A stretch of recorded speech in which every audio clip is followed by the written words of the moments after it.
Good evening, everyone.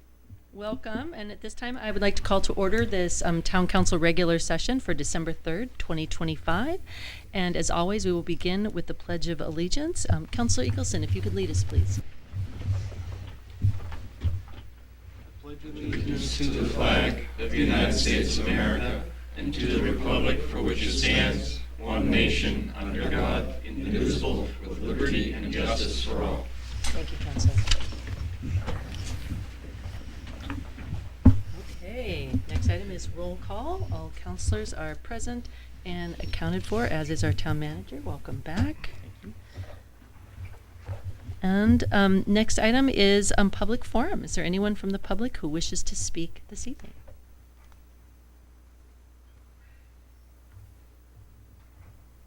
Using that high school teacher wait time. Okay. Seeing none, I will close public forum at 7:01. And we will move right along. Next item is to consider acceptance of minutes. Councilors, there's one set of minutes this evening, and that is those are the minutes from the November 19th, 2025 regular Town Council session. And at this time, I would accept a motion to approve those. Thank you, Councilor Dornblut. Do I have a second? I will second. Thank you, Councilor Ward. Any discussion or changes?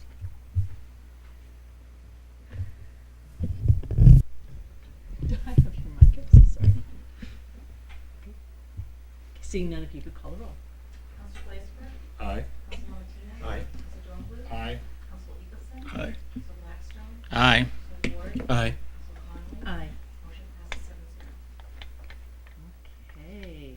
And the next item is nominations, appointments, elections, and resignations. And this evening there is one, and that is the nomination of Daniel Maloney to the New Hampshire Department of Environmental Services as the Town of Newmarket representative to the Lamprey River Advisory Committee.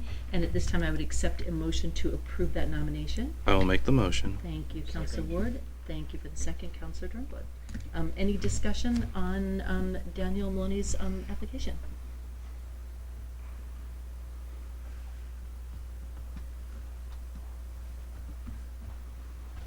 Okay, I appreciate the application, and I think he's got some good experience, and I appreciate that he's willing to serve serve the town of Newmarket and support his nomination. Seeing no other comments, if you could call the roll. Councilor Blaisberg. Aye. Councilor Martinez. Aye. Councilor Dornblut. Aye. Councilor Eagleson. Aye. Councilor Blackstone. Aye. Councilor Ward. Aye. Councilor Conley. Aye. Motion passes 6-0. Okay, we are cruising right along. It is time for the report of the town manager, and so at this point, I will turn it over to you, sir. Thank you, Madam Chair.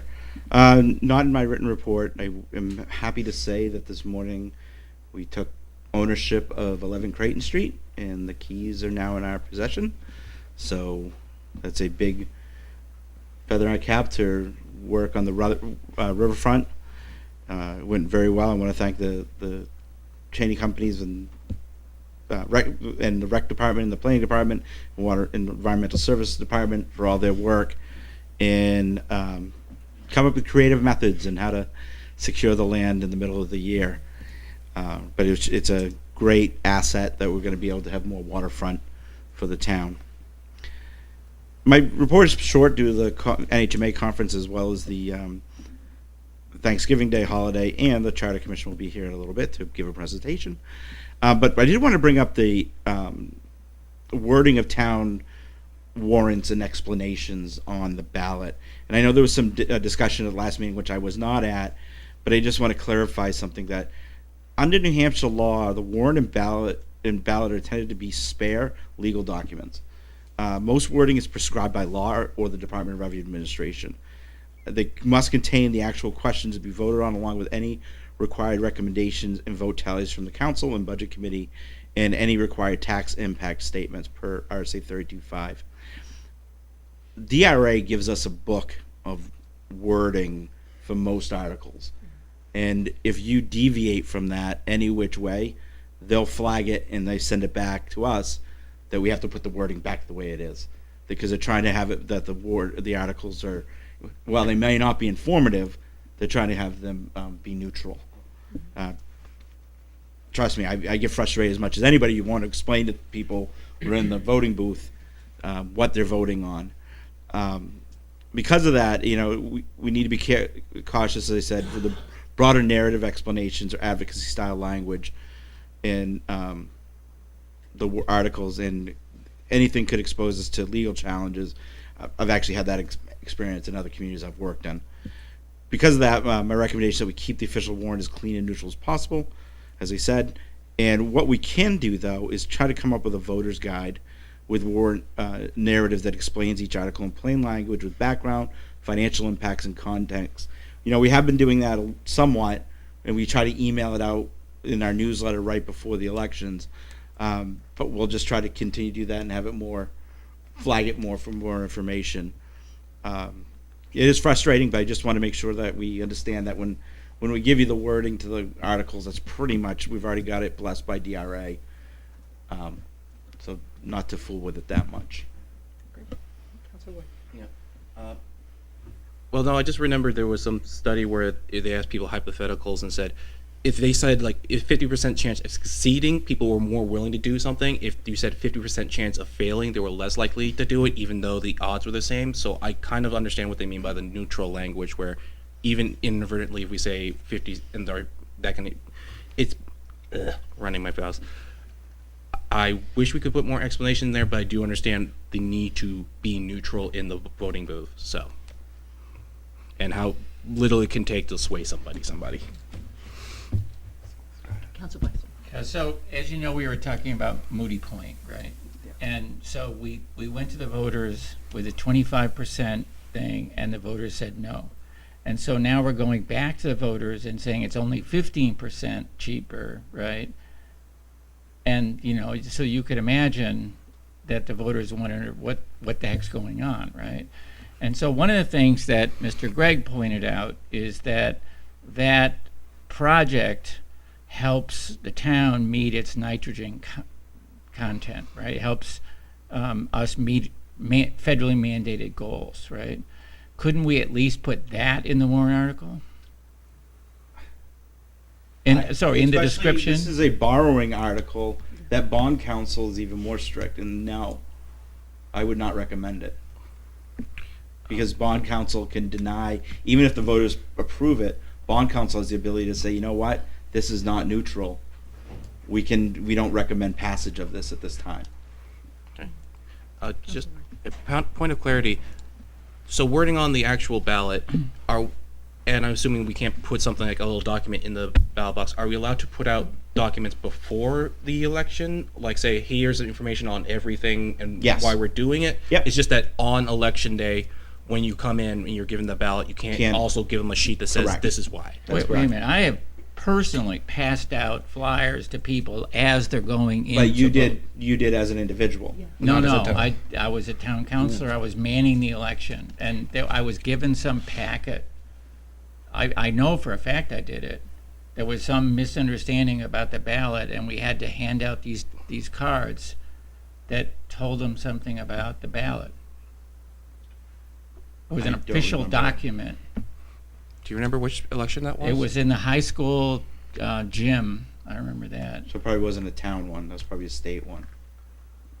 Yeah, I don't remember, but Correction or Yeah. some kind of error. you know, I was But- behind one of those tables in As one of our jobs. like I said, warrant articles are very strict on what we can and can't say in them. Right, so we can't even distribute anything in the gym or wherever it is. Yeah.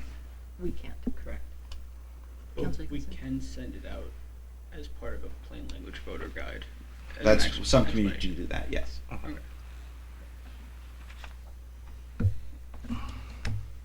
Now, Okay. Madam Chair of the Commission, we'll get this set up. The Chair of the Charter Commission, Tony Weinstein, is here to give a presentation on their efforts the last few months. And no, he does this to me.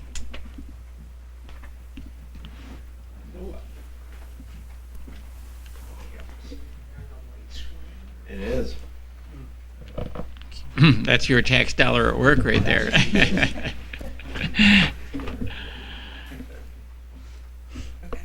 What do I do? Just the clicker, okay. Yep. Just use the arrows. Yeah. self-explanatory, I guess. Thank you for having me tonight. My name is Toni Weinstein, and I serve as the chairperson of the Charter Commission. And I'm here to present our findings, and I really just appreciate the opportunity to share our work with you.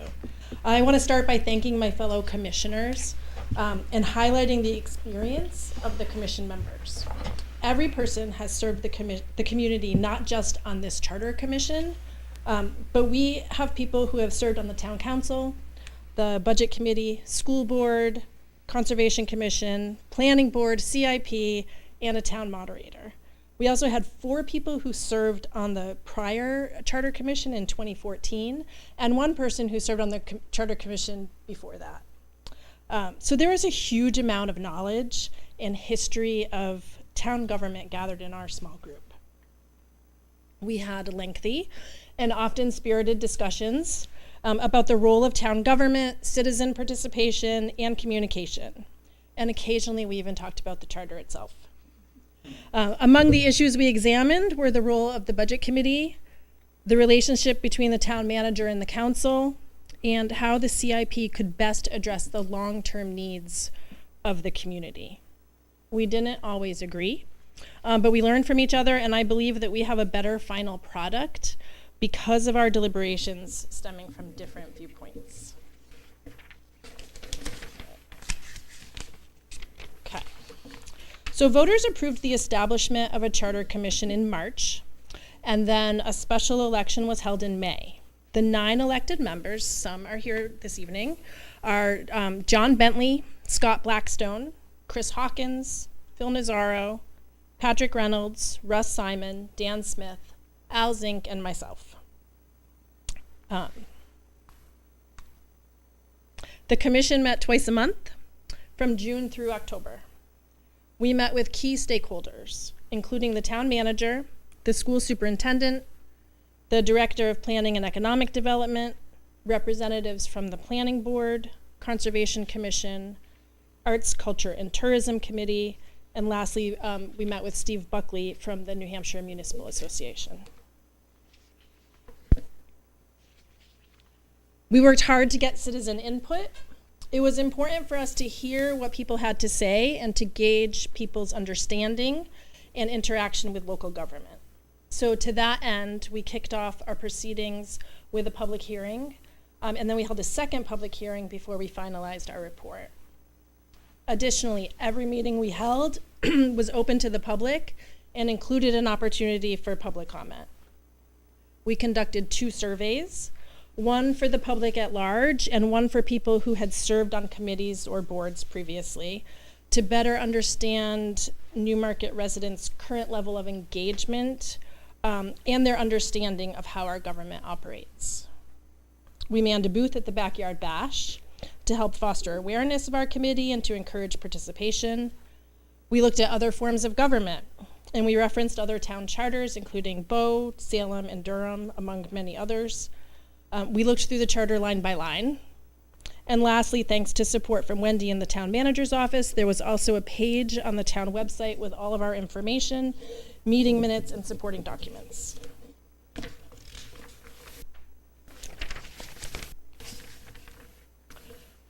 So to anyone interested, there is a presentation on the Charter Commission page that describes the forms of government available for consideration here in New Hampshire.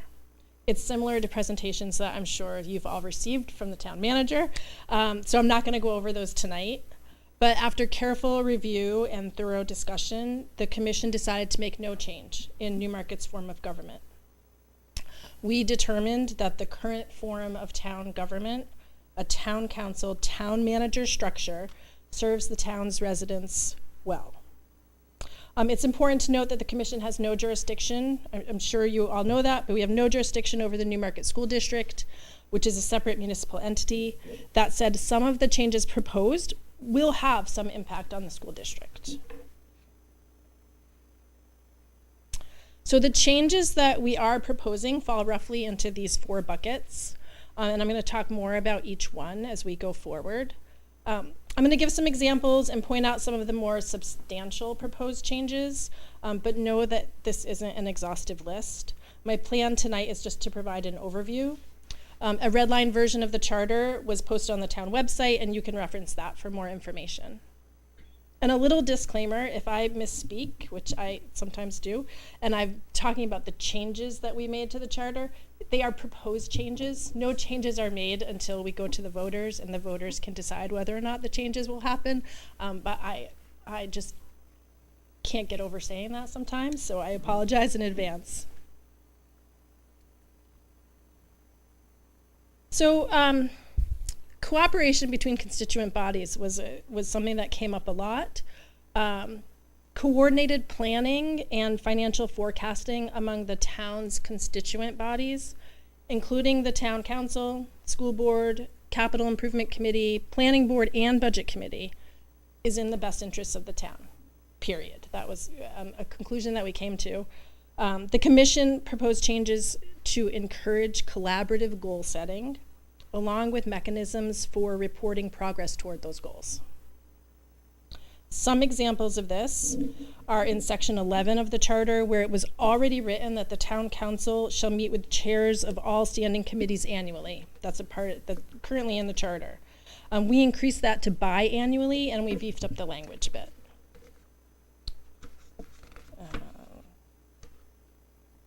If I can turn the page. We also beefed up the language pertaining to the annual meeting between the town council and the school board in that same section, giving it a little more direction. We spent quite a bit of time on section 4.9, which deals with department goal setting. We thought it was important for the town council and the town manager to work together to develop and monitor department goals. Now, to be clear, we're talking about department goals, not department head or personnel type goals. And then in section 5.7a, we included the planning board and school board and the entities that will receive a copy of the CIP. So again, just trying to foster more communication among the different governing bodies in our community. The role of the budget committee. So we had a lot of discussion about the budget committee, including whether or not to keep it. Again, we met with the municipal association. We heard from both the town manager and the superintendent on this. It's been challenging to find people to run. And one of the issues seems to be a lack of understanding of the function of the committee. The budget committee's role has gradually eroded over time. The commission believes that the budget committee should be restored to its role in the budgeting process, to both enhance public confidence and encourage more widespread participation in town governance.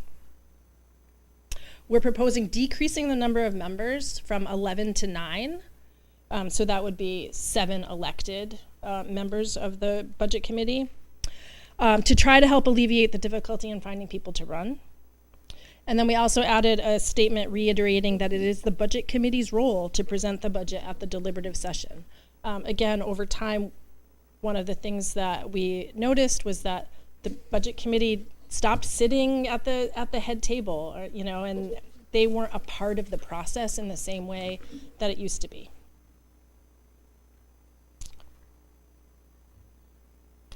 The Capital Improvement Committee was another big topic for us. We talked at length about the role of the Capital Improvement Plan and the desire for the plan to reflect the master plan. One option could have been to forego a CIP committee and let that function fall to the planning board. We didn't think the planning board would particularly appreciate that, and we didn't feel like it was necessary at this time.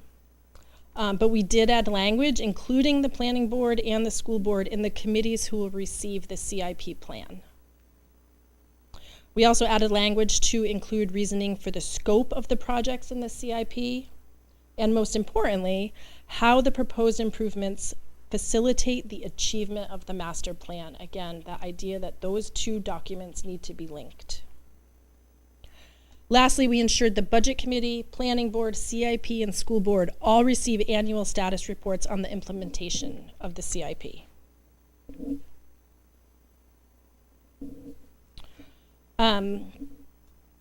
As I mentioned in the previous slide, we added language to section 4.9 around department goal setting, and part of the reasoning of that was to make sure that the town council was part of the process of developing and monitoring goals for town departments and being more involved and aware of the day-to-day operations of the town. Also included is a statement that the town manager will identify opportunities to generate non-property tax revenue and encourage economic development consistent with the master plan as part of the manager's responsibilities.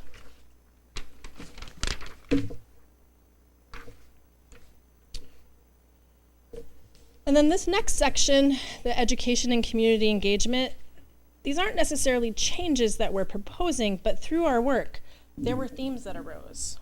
The charter is only as good as the people implementing it. It's necessary for the community to be aware of the charter and to make sure that they hold the council accountable to the provisions here, and that the town council hold themselves and the town manager accountable to this document as well. It's also a recommendation that impartial training be provided to all committees and boards about their roles and responsibilities. The town has made a significant effort to keep residents informed, but it's challenging to keep up with everything, especially in our current media landscape. We want to encourage everyone to be involved and stay informed. Get familiar with the town charter, sign up for the town newsletter, attend the deliberative session, and check out the town's annual report. I also want to remind people that all meetings are public, agendas and minutes are posted on the town website. You can attend in person or you can watch on Channel 8. The final report and charter amendments were forwarded to the Secretary of State at the end of October. At this point, we haven't heard back. Oh, There's one clarification. It's actually Yeah. Secretary of State, Attorney General, and Department of Revenue Administration. All three have to sign off. thank you. Yeah. Yeah. And we haven't heard back from. No, we have I not. thought you were going to say, yeah, but we heard back No. today. I got excited for a second. I was going to ask you if you've heard. But if everything's approved, you'll see these amendments listed as warrant articles on the ballot in March. How that, you spoke about how the wording of warrant articles, how all of the changes will be proposed is for someone else to decide with a different degree than mine. So we'll see how that works. I think last time around we had things, I looked at this so long ago now, but things were grouped together, I think by subject matter, if I remember correctly. Because some of the changes are fairly minor, and again, that'll be for someone else to decide. Lastly, I'll speak for everyone, I think, when I say thank you to the town administration for their support. Steve Fournier, Wendy Chase, Terry Littlefield did all of the organizing and document gathering and the behind the scenes work to make sure that we were running as smoothly as possible. So I appreciate you and thank you for everything that you did for the commission. And with that, I'd be happy to take any questions, and I have fellow commission members here as well who could answer any questions, I'm sure. And may have something to say. You're looking at you. Just one thing which I don't think You probably have to come to the mic. is Oh, and state your name. Russ Simon. Do you need or? We talked about the fact that we don't celebrate the people who run for office and serve on the committees much, and that's one of the things. I think we put a little something in there, but I'd like to bring to your attention that just being able to honor the people who serve, not only on the town council, but the planning board, be they elected or appointed, etc., and being able to have them feel good about that and recognized was something I thought we didn't do quite as much as we should. Thank you.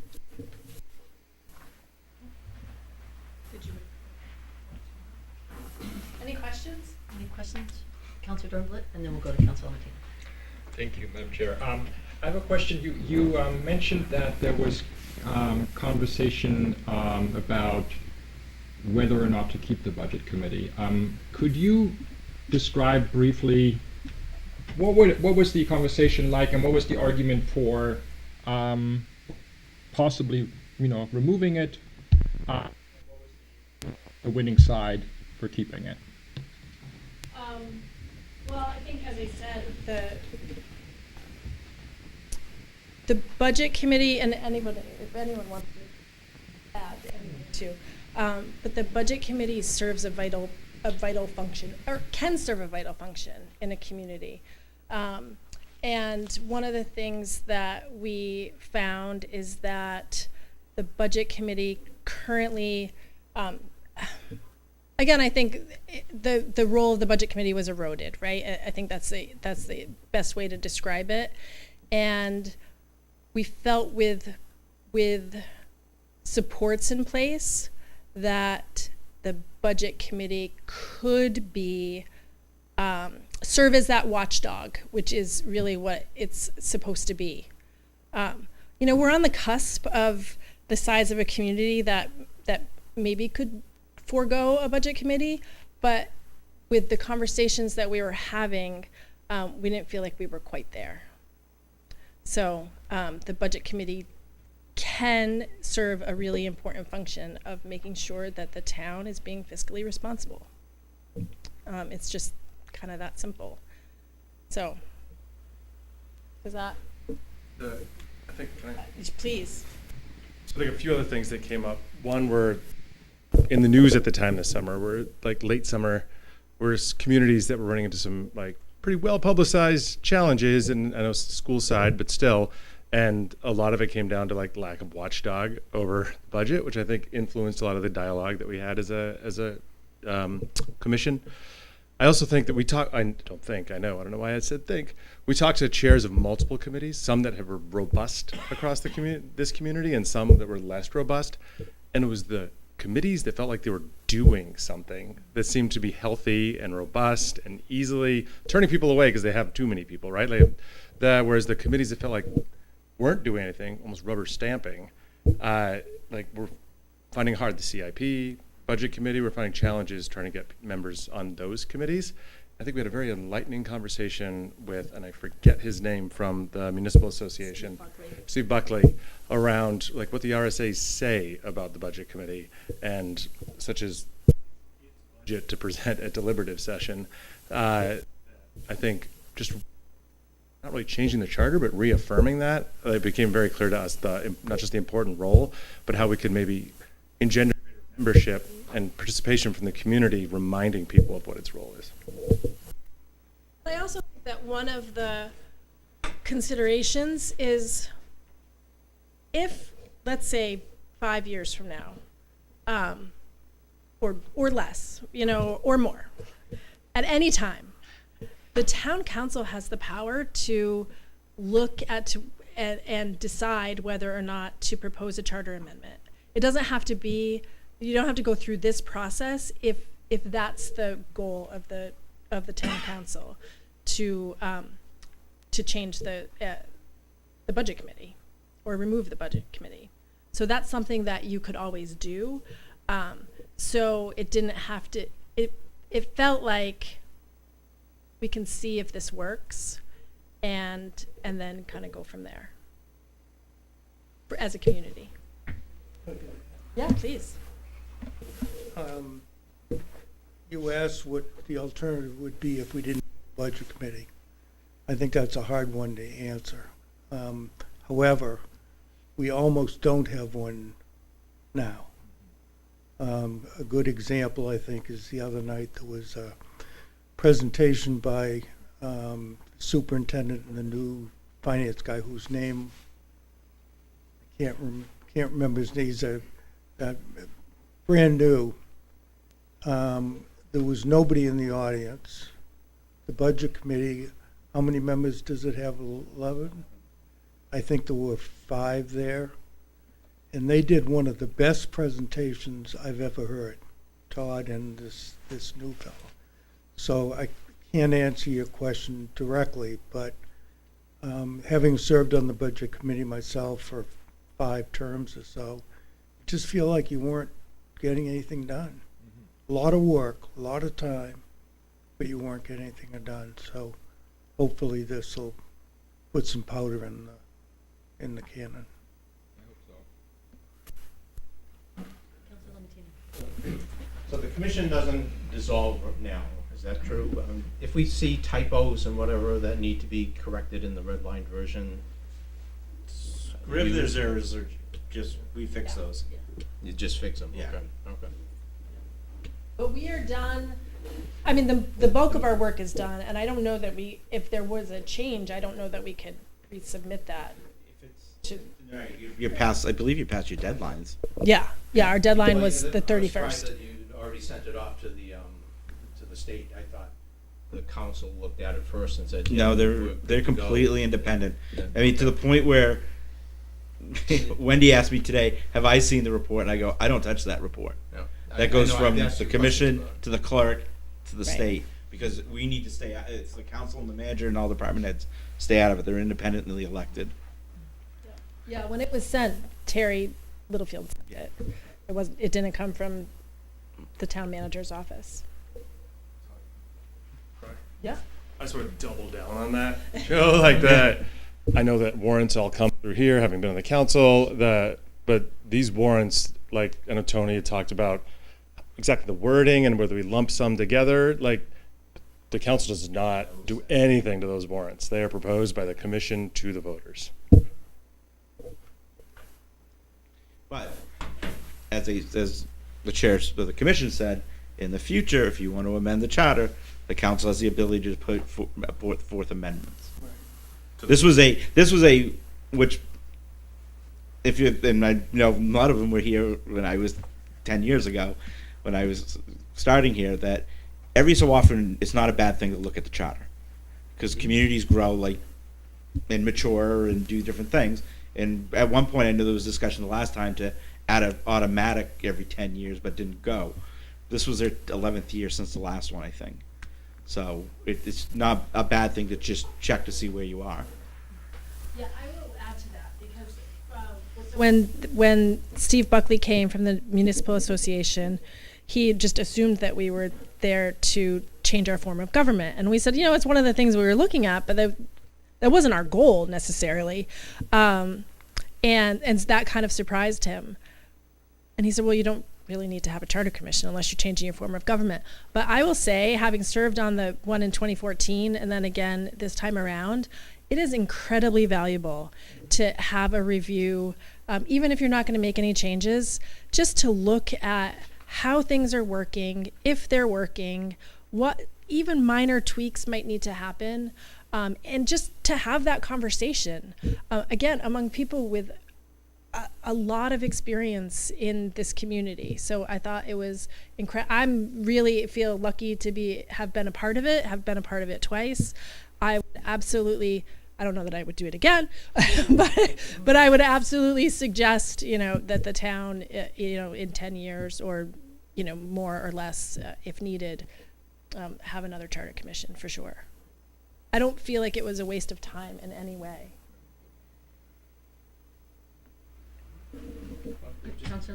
I absolutely agree. I was one of the ones pushing for the charter commission. I think it's just good to go through, take a check. And it's been 10 years since we last modified it, so I think it was well worth it, even if you didn't make significant changes. I do have a question. You also did a lot of talk or look at the capital improvements program. Can you talk a little bit about that? Yeah, I mean, I talked a little bit about it. So I think, and Phil, if you have anything to add, because I think that Just this off the was top of my this head, was this like was my axe this to was your grind. baby. Everyone had an axe to grind, and CIP was mine. I'm sorry. No, that. So, I think the primary philosophical conversation was around the capital improvement plan is a function of is really a subsidiary of the planning function of the community, not of the budgetary function of the community. And it has been in functionally a budgeting process since eons ago when I was sitting up there, and really trying to reaffirm that this is the way the community can look forward and align capital investments, long-term efforts, to what our master plan says our community wants to be. And so all of the work to try to keep it aligned, to make it a plan that has a budgetary component of it, which could be funded by capital reserve funds, could be funded by bonding, could be funded by a lot of different things, grants, that as opposed to what it is today, which is basically how much money do you want to put into the capital reserve funds that we have, to move it to what is our plan as a community for making investments looking forward, and then how are we going to budget for that over the course of time, and how are you going to Tetris it together to be coherent and manageable for the community so it doesn't end up ballooning the budget either through capital reserve funds or bonding. That's like at the core of it. The only other component that I would say is ensuring it's in tight communication with the planning board and the school board and not just funneling to the budget committee or to the manager's budget.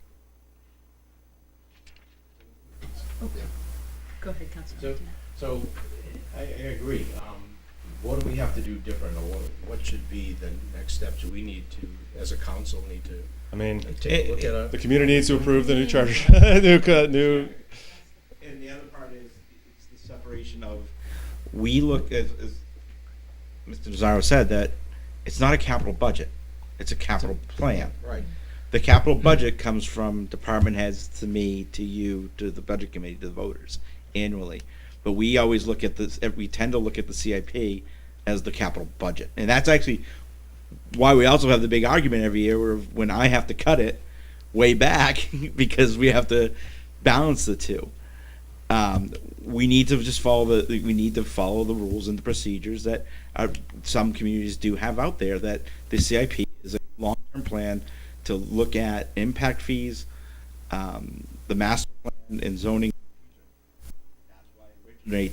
Originally the planning board, not on this side. Yeah, I don't think it looks like zoning. But Yeah, I'm sorry. Yeah, it does support whatever infrastructure needs are necessary to execute the master plan. I would say that something the council can do, should this charter amendment be approved, is be educated on how the capital improvement plan supports execution of the master plan and how the budget requests align with that to ensure we are budgeting what we say. Our budget priorities are aligned to what we say our capital improvement priorities are, which we were saying the priority to execute the master plan. We are one community, not four different entities that are working next to each other. And this is where it comes together. In addition, if I may, just like we were surprised about what the power of the budget committee is by law in the state and how it sort of has eroded over the years we've been on the budget committee. And it's the budget committee who is the one who recommends the school budget to be voted on and the town budget, where certainly the bottoms up and through Steve and the school administrator, the information comes in, but it's been more of a rubber stamp to put that forward. And as Steve said, he's had to make a decision in trade-offs for property taxes about how much we'd like to put into the capital improvement program and how much we can afford to put in the capital.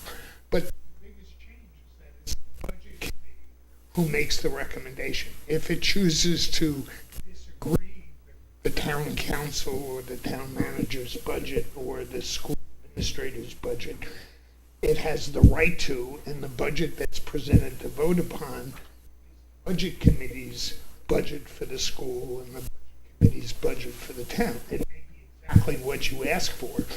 It has happened, like 2 years ago or 3 years ago.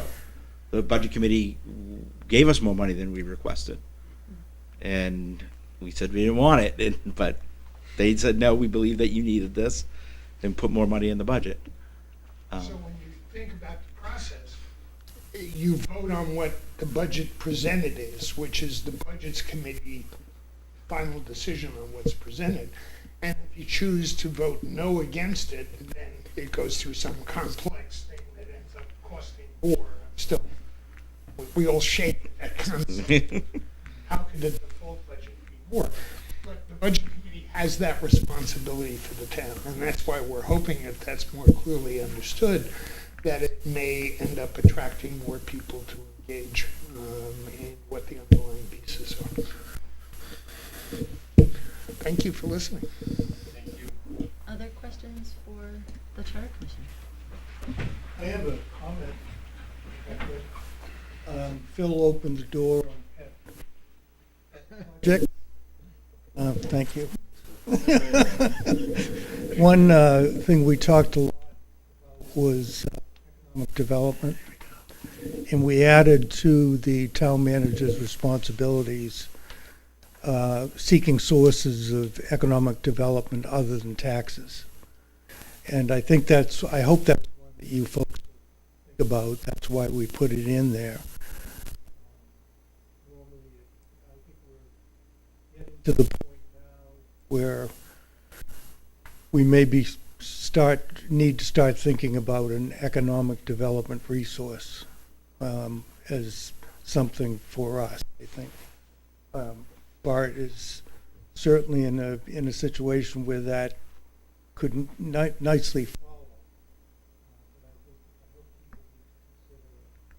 consider some resources to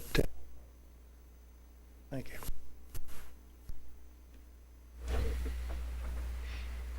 Any other questions or comments for the commission?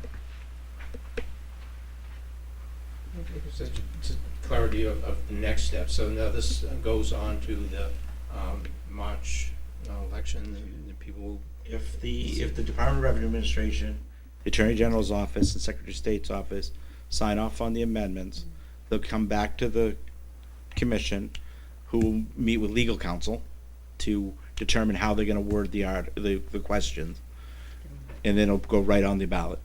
There's no recommendation from the council. There's no involvement from the council. It goes right on the ballot. Okay. All right. Well, thanks to the commission for your presentation and for your excellent work. We appreciate it.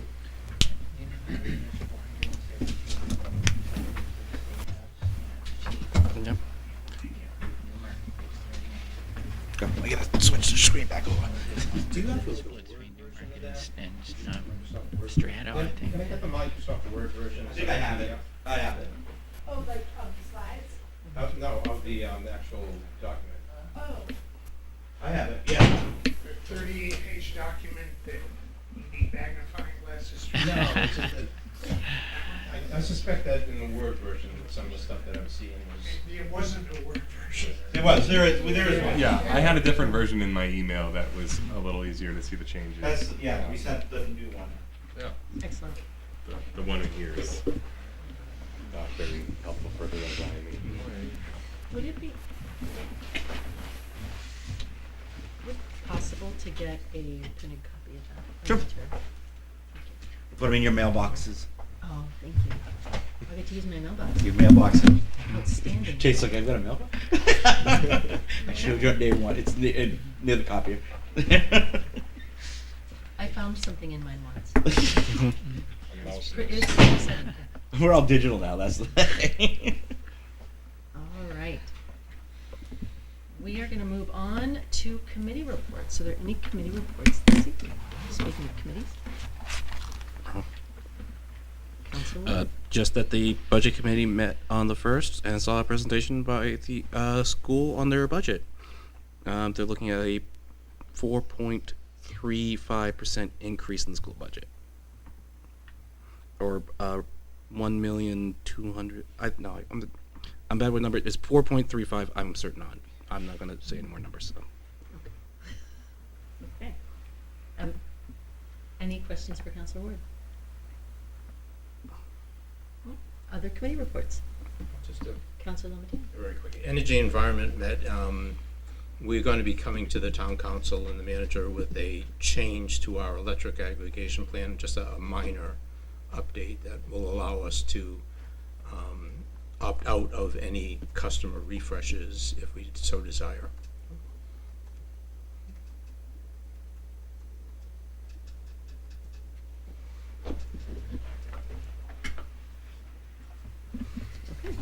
Councilor Glazebrook? What is a customer refresh? Okay. It's a renewal of customers. The way it works, I'll explain it all when we do that, but the way it works right now is if you have an apartment or whatever and you're on Newmarket Community Power and that person leaves the apartment, the new person that comes into that automatically defaults back to Eversource. Okay, and the customer refresh, we send them a notice saying you're going to be switched over to Newmarket Community Power. Okay. If the rate between Newmarket Community Power and Eversource exceeds a certain threshold, we will have the opportunity to say, we don't want to participate in the refresh. The way the document is worded right now is we have to participate in a refresh whether we want to or not. Okay, basically, Community Power decides we're going to do a refresh, going to send out notices to customers to re-enroll them, and we don't have the option to say no, we don't want to do that. Okay. Thank you. I'll explain it better when you see the actual resolution. Okay. Other questions for Council Lamattina? Any other committee reports? All right, then we will move on to resolutions and ordinances in the second reading, and this evening there are 4. The first is Resolution 2025-2026-20, the warrant article for the issuance of $160,000 in bonds for the purpose of water infrastructure improvements to replace the water system services in compliance with the federal lead and copper rule. And at this time, I would accept a motion to approve that resolution. I will make a motion. Thank you, Councilor Ward, and thank you, Councilor Dornblatt, for the second. Thanks for having me tonight. So, as we've discussed in the past, the EPA has passed a rule that all cities and towns must replace lead and galvanized service lines. We have gone through the inventory. We have gone out to bid, and we found that we didn't have enough money to do all of the service lines. This $160,000 will get us past the finish line to get all finish off the service lines that we couldn't do the first round.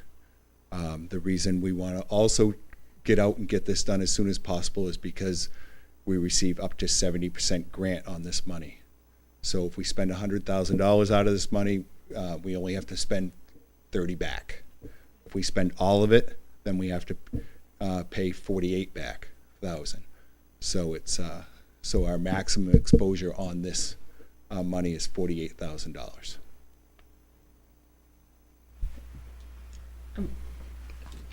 Questions?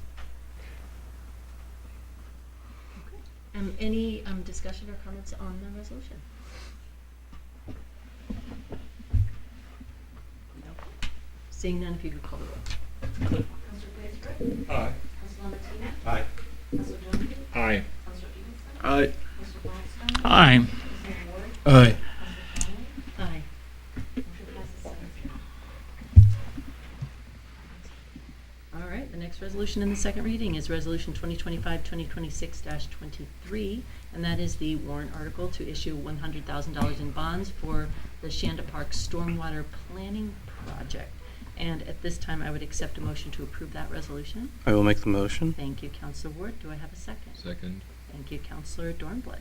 And I will turn it over to the town engineer. Thank you, Lindsay Butler, Town Engineer.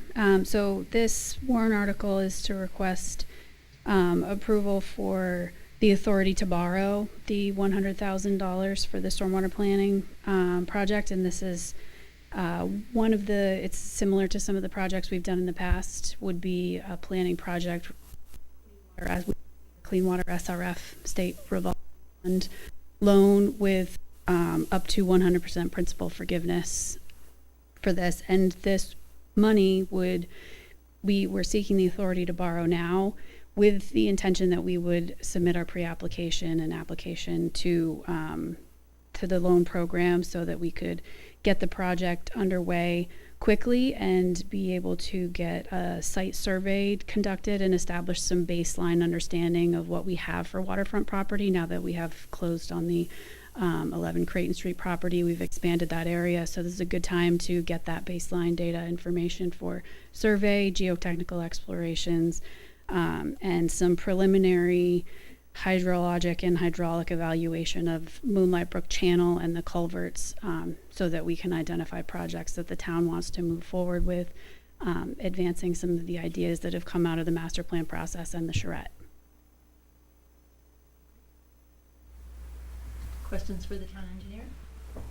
Councilor Dornblatt. Thank you.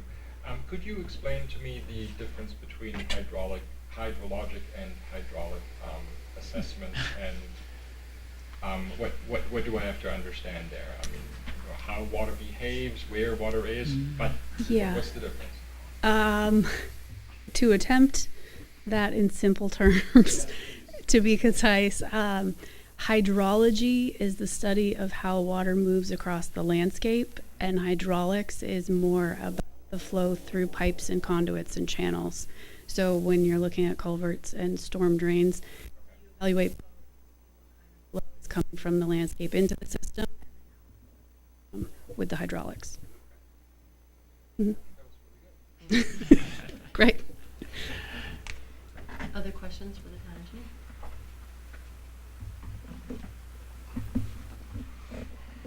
I have one. Is any part of this going to help with the kind of with the ongoing issue that we've had with Moonlight Brook and trying to get, you know, the source of the contamination identified and resolved? It will not necessarily help specifically to the identifying sources. We have an additional stormwater planning project that we're working on now to work on that. It will help with water quality improvements in Schanda Park and in the channel itself, and where we have the culverts and the footpath crossing. So it'll help further those efforts in a way.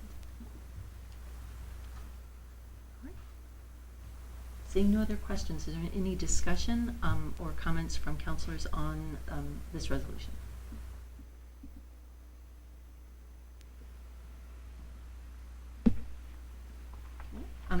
I will say that there's no impact on the tax rate, and it's you know, planning work that can hopefully, you know, improve water quality in that area, and I'm supportive. Seeing no other comments, if you could call the roll. Councilor Blaisberg? Aye. Councilor Lamatina? Aye. Councilor Dorman? Aye. Councilor Peterson? Aye. Councilor Blackstone? Aye. Councilor Ward? Aye. Councilor Conley? Aye. Motion passes 7-0. Okay, moving right along to resolution 2025-2026-24, to pay for the fiber optic cable emergency repair with the Town Technology Capital Reserve Fund. And at this time, I would accept a motion to approve that resolution. I will make the motion. Thank you, Councilor Ward, and do I have a second? Second. Oh, let's go Councilor Lamatina. We sort of, okay, thank you, Councilor Lamatina, and at this time, I will turn it over to you, Finance Director. Okay, so it's pretty simple. We had a break in the fiber optic cable, knocked out network connectivity to the rec center, and then we did a trace and discovered that there was a break here on Jerry or Ave. Thanks. I can never get it right, even though I can see the sign every day. Anyway, so we, because network connectivity is so important, because we run our phone service through that as well as data connectivity, we needed to get it repaired as quickly as possible. It took a while, and we used a Starlink connection in the short run to keep things going. We finally got somebody, and they were the only person or company that came out to us to actually not only bid but even take a look. And there's reasons for that, but anyway, I won't get into that unless you want to know more. So anyhow, we did this on an emergency basis, and then I didn't get the bill for this until fairly recently, and that's what sparked me to write this and then ask for it to come out of cap reserve, because I didn't actually know how much it was going to be at the very beginning. So, and it's quite a lot. Questions from the Finance Director? Councilor Dornblit. I would appreciate a little background as to why the money came out. Sure. Yeah, so my understanding is that because of all the fiber optic work that's been getting done through Fidium and other providers, the work like this is just not interesting or profitable enough, and so we're competing with that. So this has been going on for a while. We wanted to run some dark fiber, in other words, fiber optic we own. Just I couldn't get anybody, and when I finally did get somebody, just running it for a few hundred feet was going to be $10,000. which I almost fell over. And, so anyway, the same condition is current. In fact, and we got these guys to come up.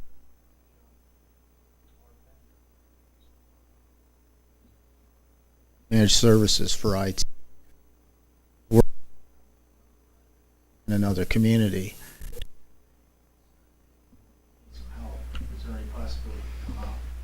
And that's how this all got put together. Where's the cable running? Is Well- it on the, is it on the poles? Yeah, it runs on the poles. Okay. Exactly. So, okay, so, so it's overhead. How did it, get severed? I'm not exactly sure. We were speculating that what happened was when they were repaving that section of street, there was one of the dump trucks was this very long dump truck, and they flipped it up to dump out the material, and then drove around.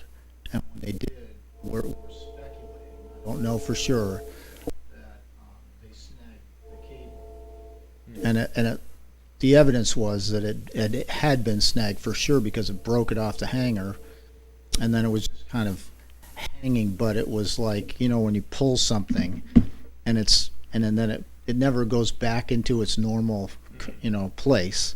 And that's what it looked like. And so all the guys that came out to investigate said basically the same thing, that it looked like it had been pulled, snapped back into place, sort of. And then it was just waiting for something to happen, like blow it off a little bit, so that, because it's fiber optic cable, which means there's a number of strands of glass that's running through that cable, and it doesn't take much to just set it off a little bit, and then there's no more data going through it. And that's what happened. Just to stay on the fiber optic just a tiny bit, but since fiber optic is somewhat fragile, is there an underground possibility that we could pursue to create connectivity between the disparate town office locations as an alternative to putting it on poles and then having it be exposed to, you know, storms and whatnot? Yeah, it's a similar situation to our electricity grid. It's a matter of whether or not whomever would do the digging and then putting it into conduit all over the place, and that's expensive, and no one wants to put the money into that. The way that we got, and we're certainly not going to do that because it would be astronomical for us. And as a matter of fact, the way that we got this was through a relationship with first came, and that I think it was like $70,000. You may know. I'm not sure if the town manager was here. They had an institutional network put in. But yeah, the cost to put utilities underground, especially in the granite state, is astronomical.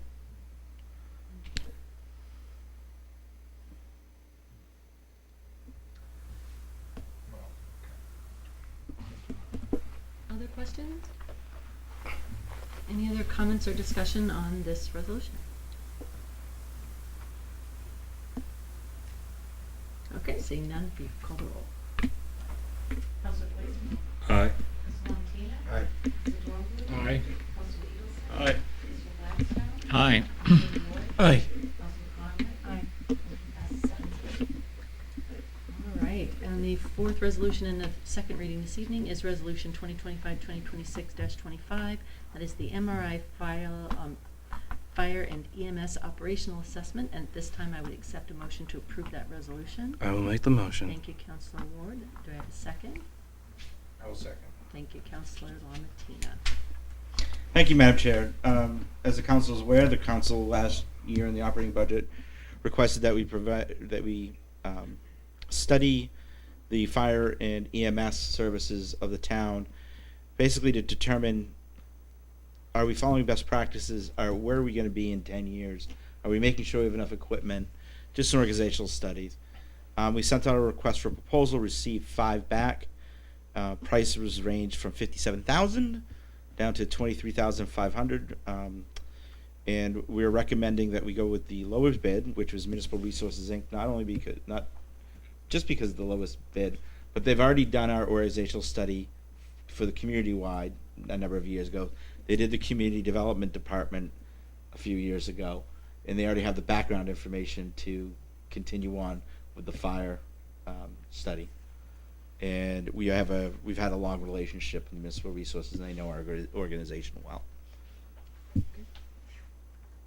Any questions for the town manager or discussion on this resolution?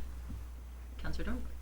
Just one. I tried to look through the proposals that the town received in response, and first of all, I found it challenging to go through, since they were all organized differently. They all seem to respond to different elements of the RFP in different ways, and I wonder if you could outline, besides the established relationship that the town has through past projects, how did you go about that? How did you make that determination? How did you? Yeah, a big part of it was what do they understand about? Well, I'll use the term on-call fire departments. Mm-hmm. So we do not have a full-time fire department. What they understand about part-time fire chiefs, part-time, 90% of the force, the crews part-time. The relationship between our EMS and fire department. In addition, do they understand the culture in New Hampshire, in the area about, and I'm going to use the term volunteer fire department. I know it's not volunteer, but that's the culture that we want to discuss as well. And what's the impact going to be over the next few years? A lot of them didn't. A lot of them are looking at full-time, large organizations, and it just wouldn't fit for us. So that was one of the big parts as well. I think if I had a 24 on, 24 off, 4-person per shift fire department, it would have been a whole different ballgame. But with a almost purely volunteer, we had to take that into consideration. I don't think enough of them were addressing that either. Because that's one of my personally biggest concerns is the lack of volunteers and the lack of on-call that we're running into, and how long can we live on the per diem system.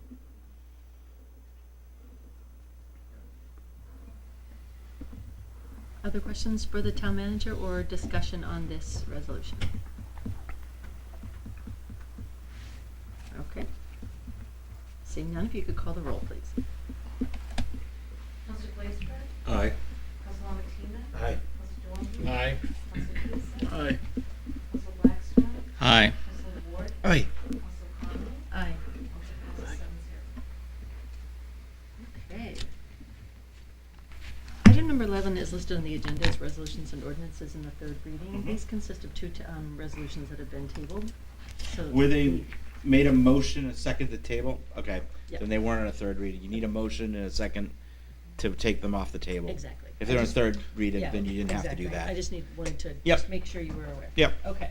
So we have two resolutions that have been tabled, and the first is Resolution 2025-2026-21, and that is the purchase of the Rosa property conservation easement. And at this time, like a little bit of a process here, I'll accept a motion to take that off the table. I will make a motion to take it off the table. Thank you. Do I have a second?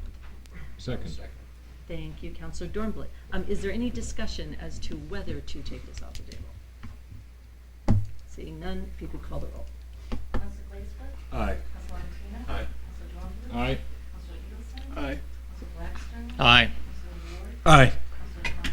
Aye. Motion passes 7-0. Thank you. And now at this time, I would accept a motion to approve Resolution 2025-2026-21, the purchase of the Rosa property conservation easement.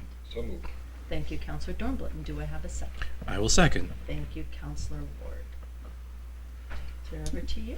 Good evening, council members. Bart McDonough, Director of Planning and Community Development. I'm here today to present the proposed warrant article to purchase conservation easement on 16 acres of land on Rosa property. As you may know, this specific warrant article is for the 16 acres. This is actually a bigger project, which is being tied together with grant funding opportunities. And so, but this specific ask or request is for spend $145,000 or raise by taxation $145,000, which would be 8 cents in the roll if approved by the voters. This project's probably about over a year old. The Rosas approached the town to see if there was any opportunity, if we had any interest in preserving not only the Newmarket land, but also land in Durham. The property expands 2 towns. It's the Durham side is about 23 acres, and the Newmarket side 16. This has been identified as a very highly valued piece of property from an ecological standpoint, but also from a master plan standpoint, open space standpoint from town documents. This would, preserve wildlife habitat, highly endangered species like the blending turtle, and also this is an opportunity to connect existing land that the town owns and create public access, public trails. It's surrounded by other conservation easements, so it's in line with the surrounding land uses. It protects Falls Brook, which is a tributary to the Lamprey River. So it checks a lot of boxes, and we're grateful for the opportunity. We apply for an LCHIP grant for $75,000, Moose Plate grant for $30,000. The Lamprey River Advisory Committee already has granted $100,000 towards the project. And we'll probably go for one more grant for Great Bay Partnership for another 20. But the total ask for the total project is $402,000.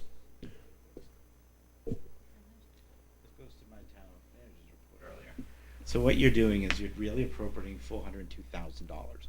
You're asking the public, the taxpayers, to allow you to spend that to purchase 29 acres. So that right now it says 16.3. You're not buying 16.3. You're buying 40. What we're at, but you need to ask for permission to appropriate all 402, but only raise 145 through taxation. Because the fact that you're going to have some from grants doesn't mean you can lower the amount. You still have to get the appropriation of $402,000. Permission to expend $402,000. Sorry.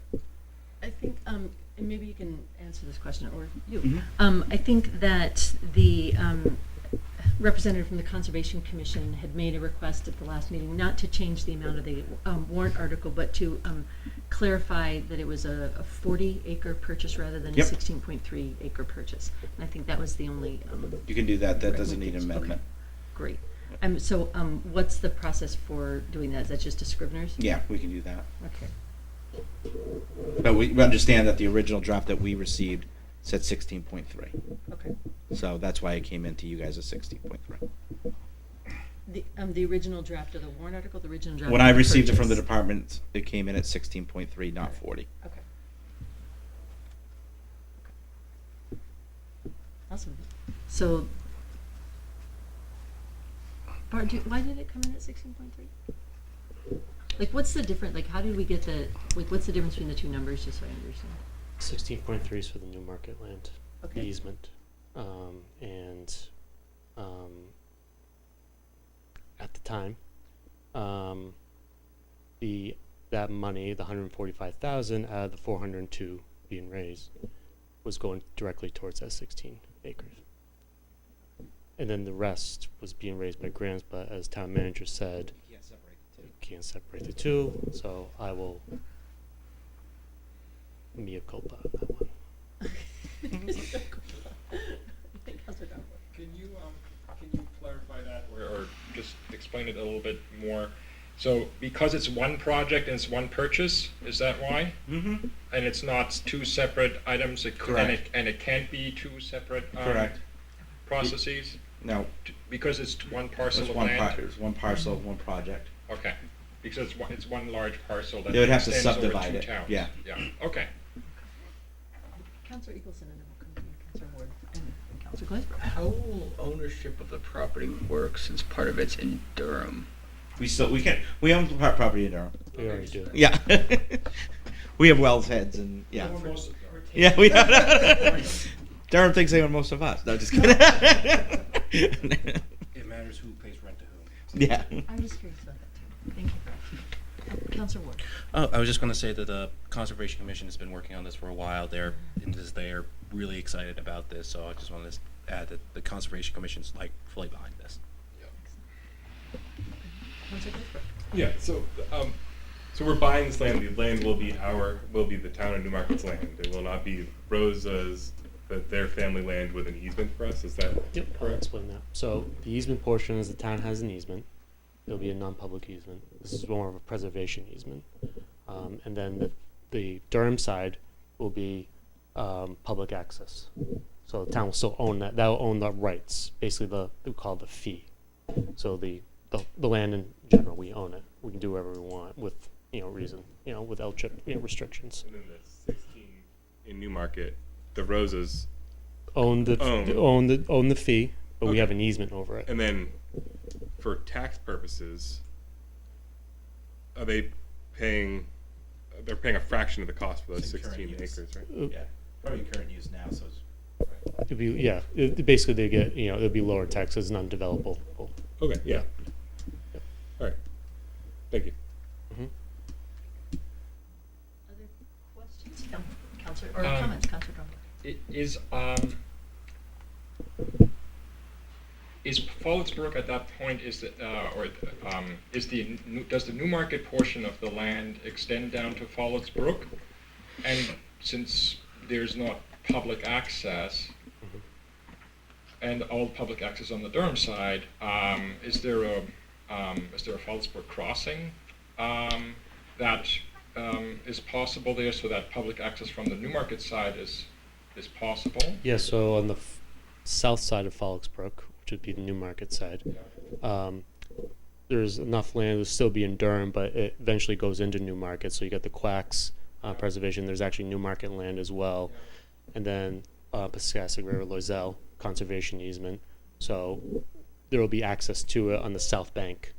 There's opportunities to look at maybe a bog bridge or something going across into Durham that way, because there are conservation easements on that side. So the whole idea too is really put together trail connectivity on that side to our neighbors. So this is kind of a economic development thing as well. What I foresee is recreation as economic development, and this might be a great opportunity to do that. So not only preservation, wildlife conservation, but also that. I'm partially asking that because there are some.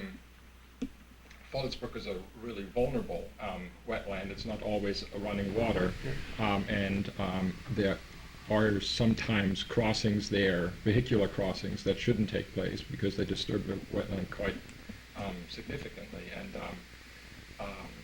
I'm hoping that through a designated crossing that can be avoided. No, it's something that the commission has been thinking about, and they're also looking to consolidate some of the land Newmarket already has around Fallsbrook and create basically a comprehensive plan for that area, management plan. So this is kind of another piece to that. Counselor Blackstone. I'd like to follow on from the chairman's question. My understanding was that we put this on hold because you were going to then meet with Ellen or the Conservation Commission, and you were going to reformulate this to your mutual satisfaction. That apparently didn't happen, right? Yeah, so after consulting with the town manager, we decided to go forward with what it was, and then tonight we are changing it. So yes, I spoke with Ellen. Ellen had something, and then after speaking with the town manager, I was told we agreed that we bring it back to the council as is, and now it's been revealed that we can just change it to be a little more descriptive of the 40. Was the Conservation Commission informed of that decision? I'm Commission? surprised Yeah. Ellen's not here if that was the case. Yes, I spoke to Ellen. Right, and she knew that we were doing this tonight. Correct. And she chose not to come here and discuss it with us. She might be busy. Right. We don't force people to. I'm just surprised. Okay.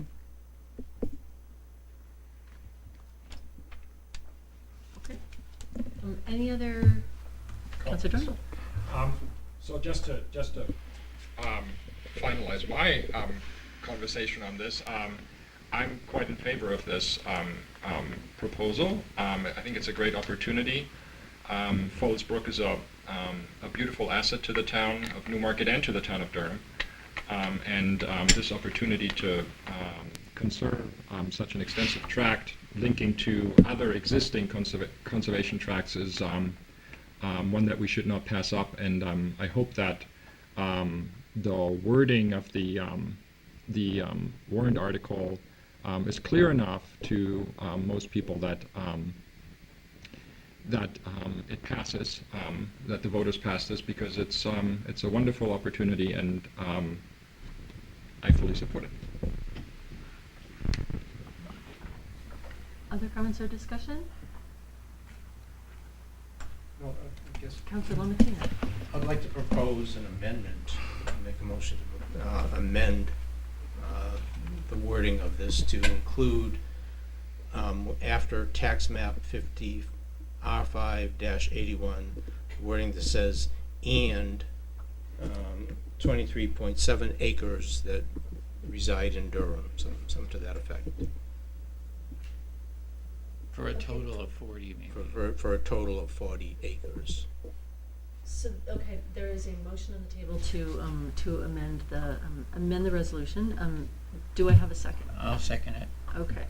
So this is discussion then on amending the warrant article. Can you restate your amendment, please? Yeah, we're after tax map 5-81, say, and 23.7 acres This is that reside in Durham. 23.9. What is it? 23.9. 23.9 acres that reside in Durham. My understanding was that we didn't need an amendment to make right the number of acres, and I'm wondering if I could ask you to speak to that, town manager. If you're putting wording like that, and I would request a vote. Okay. If you're putting the words to town to Durham in there. Okay. So just to be clear, it would say, and 23.9 acres that reside in Durham for a total of 40 acres.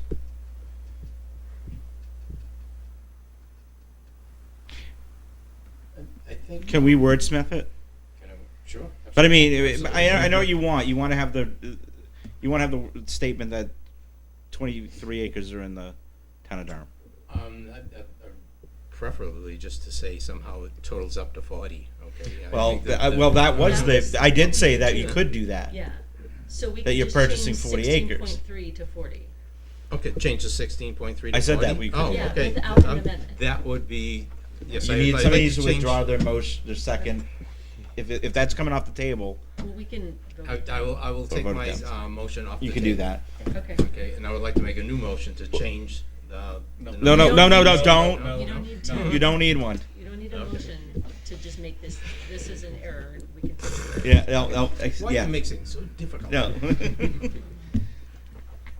All right. The Charter Commission should have fixed No. this. So 16.3 will be changed to 40? Yep. Whatever the number. Yes. Okay. Then, as long as we're able to make that, and we're not, and everything's procedurally fine with just making that change, then yeah, I'm 100% in favor as well. Okay, seeing no other comments. If you could call a roll, please. Councilor Lomatina? Aye. Councilor John Booth? Aye. Councilor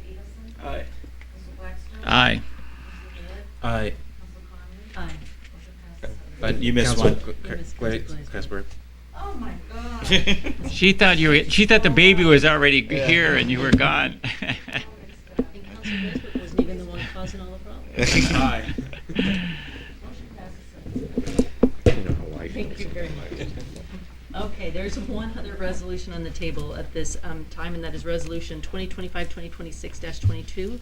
That is a resolution to rescind the solid waste fund, and at this time, I would accept a motion to remove this from the table.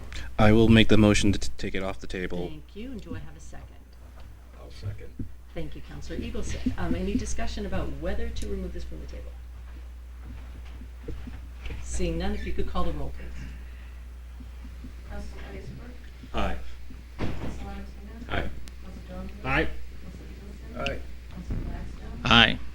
Council Ward? Aye. Council Conlon? Aye. Motion passes 7-0.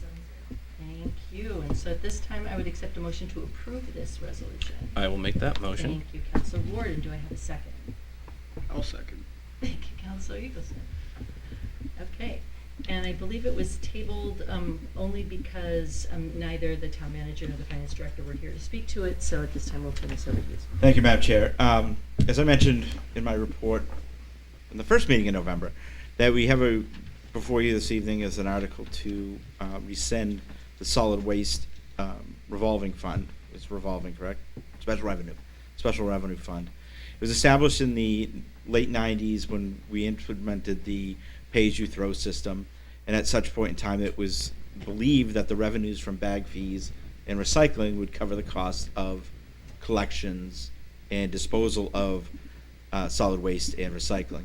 However, did not happen. Recycling market crashed, and if we were to cover the cost of solid waste with the bags, it would probably be double if not triple for a bag. Based on this trend and following the recommendation of our auditors, we are recommending that the fund be dissolved. If approved, the solid waste fund's remaining balance, which is, probably want to come up here, Bill, be transferred to the general fund balance, and ongoing solid waste operation be budgeted within the general fund moving forward. So what that means is, while we used to earmark the revenues from the bags to go back towards solid waste, that will now go into general fund revenues and just go back toward it just goes back towards all general fund. It's offsetting, but building permits or motor vehicle registrations. We're not trying to make it a closed system. We're not. We're opening getting rid of the closed system, Okay. so it goes back in there. This is also probably it's a good step, while as we look into what our collection system will be in the future. There are two cities looking at automated collections. One is the city of Concord is doing a pilot that has a pay-as-you-throw system with automated collection, and the city of Dover in 2027 will be rescinding their pay-as-you-throw system, and collection will be through taxation. So we're just doing this to clean up the books for auditors at this point in time with a longer vision. Any questions or discussion on this resolution? Counselor Lamatina. Okay. So correct me if I'm wrong, if I got this wrong here. For 20 years, we've been putting roughly like $100,000 into this account. We never took anything out. Is that a true statement?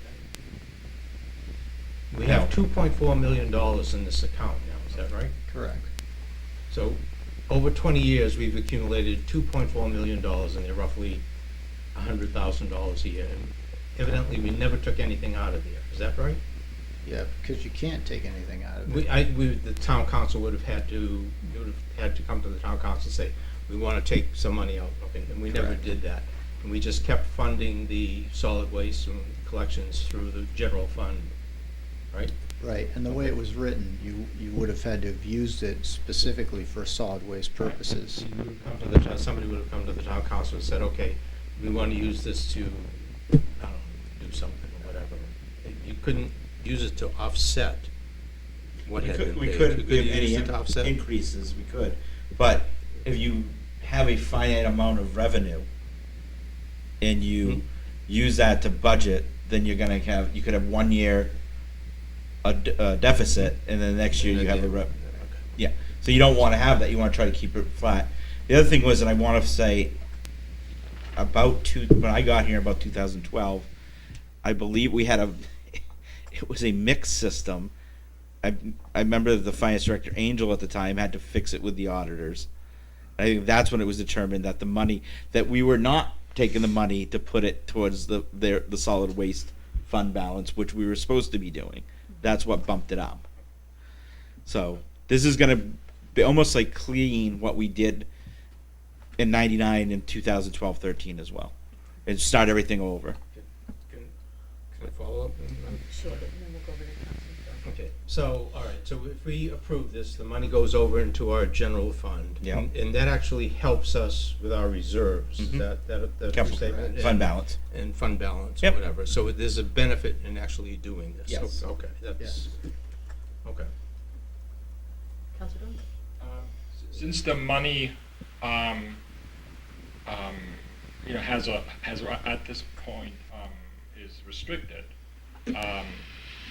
it will moving the money to the general fund move the restriction so that it will have to be spent on solid waste related expenses. It goes back into the general. Once it goes into general revenues, it goes to everything. Much like I said, Yeah. building permits don't offset the building department. Right. Motor vehicle registration doesn't offset the clerks. It goes into general revenues. I will tell you that next year I will probably create a capital reserve fund and we'll put money aside because we will have to buy all those totes Right. that people are going to have on the side of the road to collect it.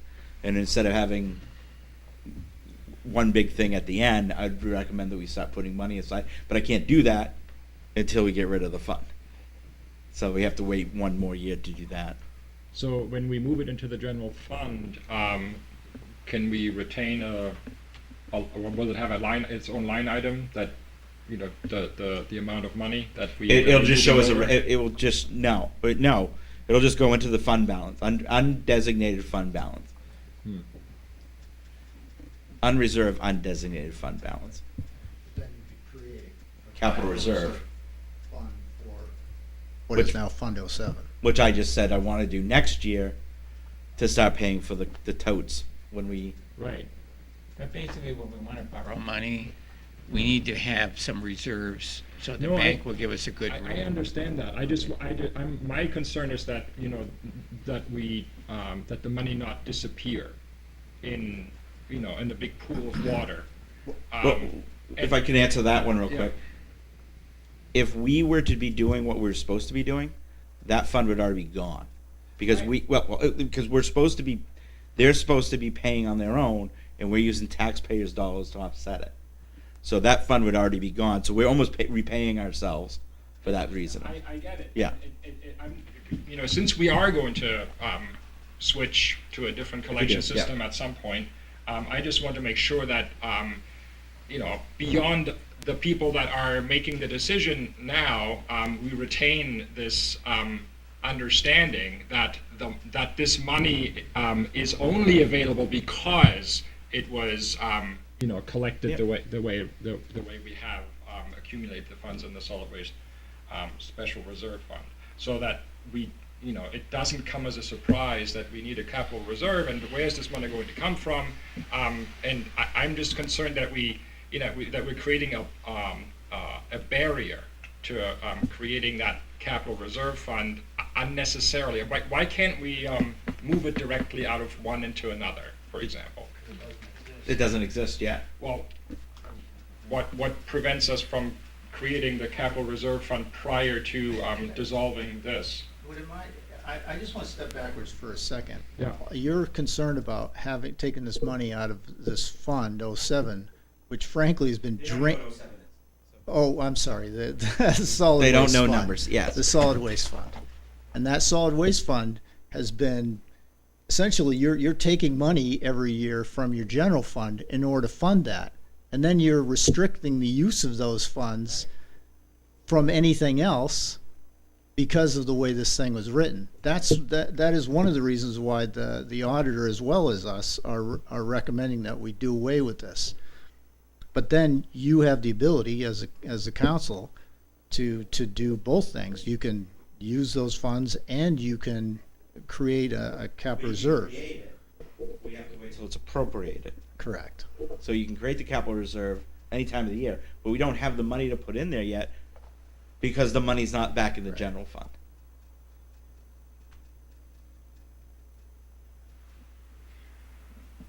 Councilor Ward. So we take it out of this fund, we put it in the general balance, and then once it's in the general balance, we then can make a new. Then the following year, there'll be a capital reserve fund for solid waste. We'll come up with a name, and then the next budget cycle, I'll have a number. I'm trying to remember the number. What it's going to cost us for totes over the life. I can't remember. I think it was like $250,000.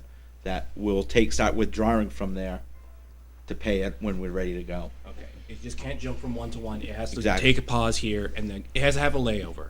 Okay. Yeah. It doesn't get laid over. It gets into the general fund and then goes from the general It's a fund metaphor. to the big fund. Right. And then we take other funds, not these funds, ever again. No for metaphors. the solid perfect, waste. but yeah.